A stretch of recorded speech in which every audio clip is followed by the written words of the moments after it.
আপনার মস্তিষ্ক কি আসলেই সবকিছু দেখে? চলুন একটা গেম খেলা যাক। নিয়ম খুব সহজ। আপনি শুধু সাদা টি শার্ট পরা খেলোয়াড়দের বল আদান প্রদান গুনবেন। বল কয়বার পাস হয় সেটা মনে রাখবেন।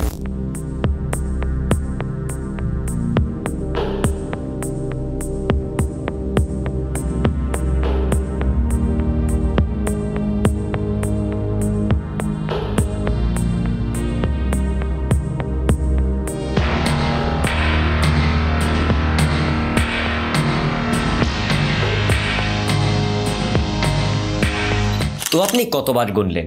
সঠিক উত্তর হচ্ছে 15 বার।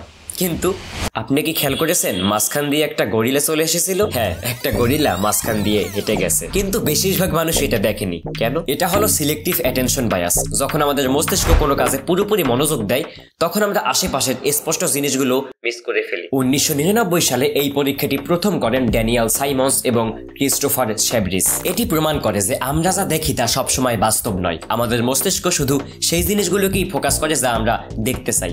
তো এই টিকটি ব্যবহার করে আপনি চাইলে লাইফে যে কোনো কিছু অর্জন করতে পারেন।